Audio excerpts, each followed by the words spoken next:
All right, welcome to Hannity. It was a nail-biter to the finish, but in the end, the Uconn Huskies defeated Kentucky's Wildcats 60-54 in the NCAA National Championship game last night. But what happened off the court after the game is getting just as much attention. Back in Connecticut, fans celebrated on campus by wreaking havoc. According to a university spokesman, windows and streetlights were smashed. Police there arrested 35 people. 20 of them were Uconn students. And then in Kentucky, law enforcement was forced to use tear gas to control the rowdy and disappointed crowd. Officials said at least 17 couches were set on fire, and there were approximately 18 injuries, resulting in 7 arrests.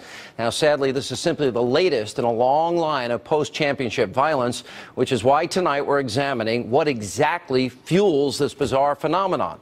Here to break it all down, Arizona Cardinals place kicker, our friend Jay Feely is back. Radio talk show host Dr. Gina Loudon is back, and senior entertainment reporter for HollywoodLife.com and VH1 host Chloe Melas is with us. Did I say that right? Yeah, Melas. Melas. Yeah. All right, same thing. All right, look, I understand everyone identifies with their team. When you were with the Jets, I was your biggest fan. Now you're my biggest enemy.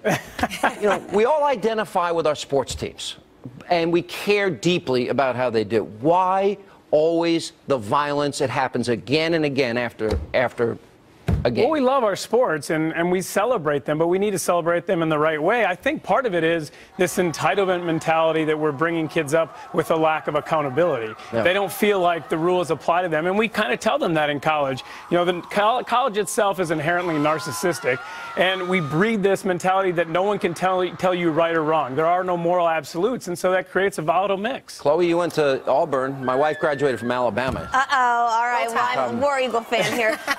Here's the thing, though. I didn't see this at a school with 30,000 kids at Auburn. We rolled Toomer's Corner with toilet paper every time we won a game. We weren't lighting couches on fire.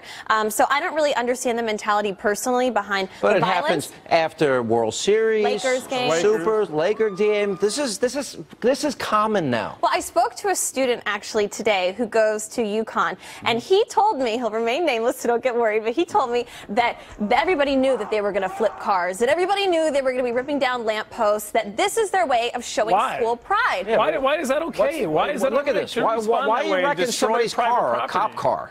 Well, you know, I spoke to actually a psychologist today named Dr. Carol Lieberman, and she told me that the reason is that if you were to do this just by yourself, Sean, you would get in trouble. But when you are with thousands of people, you say it's thousands against one. I am not going to get caught for doing this. Right. And it has to do with adrenaline and feeling pride. Right. Dr. Loudon, you deal with this. Tell us, what's the psychology behind that? Yeah, you know, people want to say, well, there's something different about this generation. This generation has just degenerated. The brains must be different to engage in this mob mentality. Different. The difference is that we have taken God out of schools. We've taken personal responsibility out of life. These kids do have an entitlement mentality. So the culture's changed. The culture's changed. But more than anything, they have no wheelhouse to go into to understand what honorable behavior even is. That's a thing of the past. When there are no rights and wrongs, when there are no absolutes, when you can't tell a person, no, that's wrong. Moral relativism.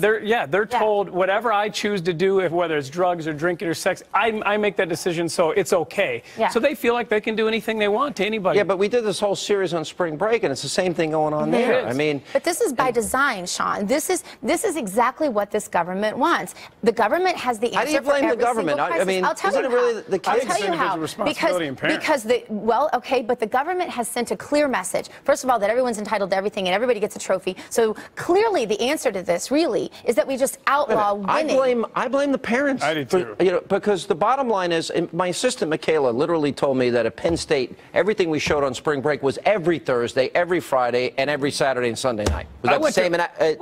I went to Michigan. Michigan's a very liberal campus. We won a national championship my senior year in 1997. We didn't see this, but my kids, I have 4 kids, you have 5 kids.